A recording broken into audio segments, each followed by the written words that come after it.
Diputados de Renovación Nacional y de la UDI ingresaron un requerimiento al Tribunal Constitucional sobre el proyecto de ley de indulto conmutativo, lo que se suma al libelo ya presentado por senadores de la UDI. Para hablar del tema nos acompaña el senador de Revolución Democrática, Juan Ignacio Latorre, actual presidente de la Comisión de Derechos Humanos de la Cámara Alta. Senador Latorre, bienvenido a Canal 24 Horas. Muy buenas tardes. Buenas tardes, Andrés. Gracias por el contacto. Lo primero, recoger su opinión acerca de este documento presentado por diputados de RN y de la UDI ante el TC.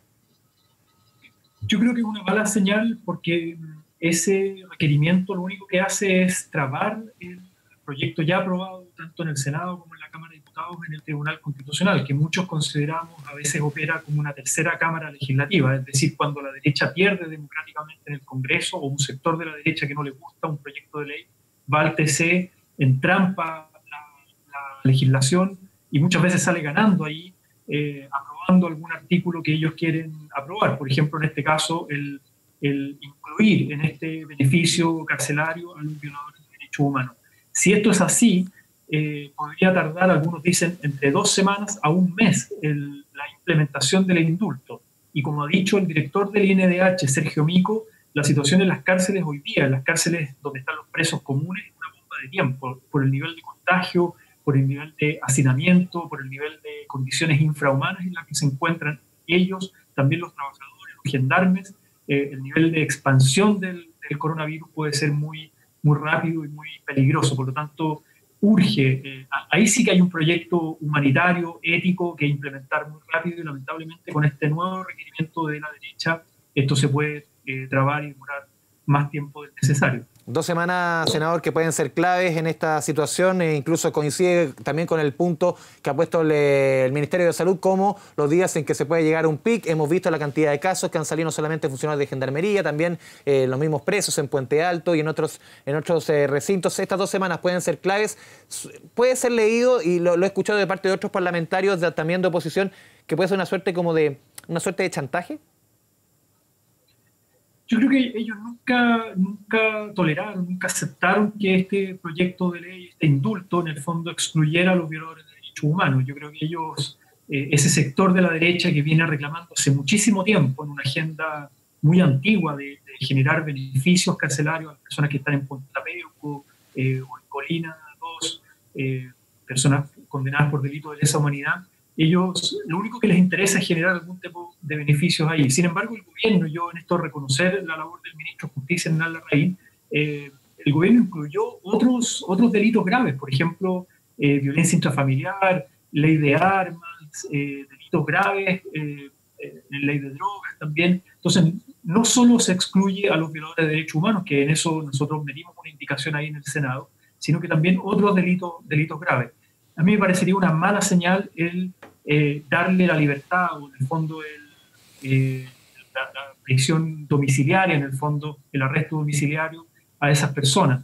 Y yo creo que la derecha, o ese sector de la derecha más vinculado al pinochetismo duro, a la extrema derecha o la llamada familia militar, siempre ha tenido esta agenda y siempre ha presionado al gobierno, lo ha tensionado a su coalición y de alguna manera generó esta negociación. Por un lado, aprobar el indulto, pero por otro lado, pedirle al gobierno que le ponga discusión inmediata, una urgencia de discusión inmediata al proyecto llamado humanitario, que hoy día rechazamos en la Comisión de Derechos Humanos. Senador Latorre, recién conversábamos con su colega de la UDI, Juan Antonio Coloma, quien decía aquí no se está buscando dejar o llevar a su hogar a condenados por delitos de mayor de 5 años, en el caso de delitos de lesa humanidad, sino que todos condenados con penas de 5 años para abajo.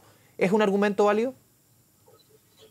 Mire, la verdad es que tal cual estaba presentado el proyecto, estamos hablando del proyecto humanitario, ¿cierto? Sí, tal cual está presentado, deja sin distinción, y asimismo lo presentó hoy día en la comisión el ministro, y en el texto del proyecto, sin distinción el delito que cometió. Por lo tanto, acá podrían entrar perfectamente, así tal cual estaba redactado, podrían entrar personas que tienen condenas de muchísimos años, o cadenas perpetuas, u otras personas efectivamente de rango menor y de condenas menores. Pero yo creo que tratándose de delitos de lesa humanidad, de delitos de violación a los derechos humanos, la comunidad internacional ha puesto estándares y exigencias mucho más altas para otorgar reducción de pena o beneficios carcelarios a estas personas. Y yo creo que esto ya lo habíamos legislado hace un tiempo atrás con las llamadas la libertad vigilada, la libertad condicional en el fondo, está el Estatuto de Roma, etc. Entonces yo creo que no ha lugar ese argumento. A su juicio, porque también lo hemos recogido, también lo comentó la semana pasada, si no me equivoco, el presidente de la República, no tanto relacionado con el COVID-19, sino que una ley de indultos en general. ¿Usted está en contra de cualquier tipo de indulto a cualquier condenado de lesa humanidad en nuestro país? Da lo mismo la enfermedad o el tipo de estado de la enfermedad que esté sufriendo. Por ejemplo, ponía el presidente el caso de una persona con Alzheimer que ni siquiera sabe dónde está, en qué lugar está, quizás le quedan pocos días de vida, ni siquiera en esas condiciones, porque se ha argumentado de parte de sectores que defienden este tipo de medidas que en casos como eso sí podría argumentarse algún tipo de indulto. A ver, y en esto no es un capricho, ni es una actitud de revancha o venganza, como algunos han dicho. Estamos en el marco de la justicia, en una sociedad democrática, y en el marco también de los consensos internacionales en materia de derechos humanos.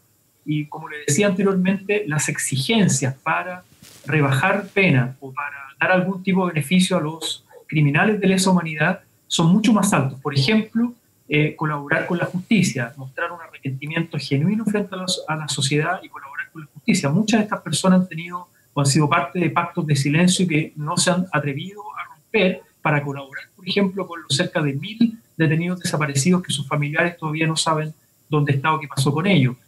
Haber cumplido 2/3 de la condena, o en el caso de cadena perpetua, 25 años de privación de libertad efectiva. Entonces, en muchos de estos casos no se cumplen esos requisitos.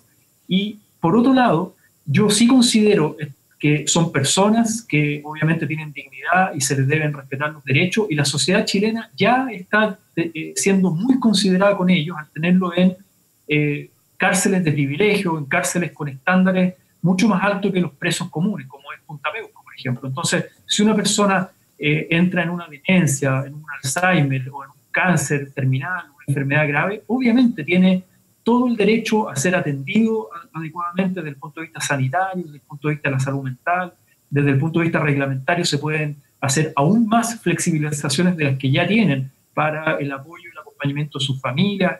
En ese sentido, el respeto a la dignidad hasta el día último. Pero eso no se tiene que confundir con señales de alguna manera, de impunidad o de privilegios carcelarios, dado que costó mucho en Chile hacer justicia. Estas personas llegaron muy tarde a la justicia, por lo tanto, esta es una herida abierta para mucha gente en nuestra sociedad, y yo creo que es un agravio, una falta de respeto con las víctimas, el hecho de estar dándoles privilegios. Yo me abriría a estudiar caso a caso cuando hay efectiva colaboración, por ejemplo, con la justicia. Eso se ha implementado en otros países de rebajar penas o dar algún tipo de privilegio, pero en estos casos, en la gran mayoría de estos casos, yo diría al 100%, no ha habido una gran colaboración con la justicia para las víctimas, verdad y justicia que tanto reclaman las víctimas hace tanto tiempo.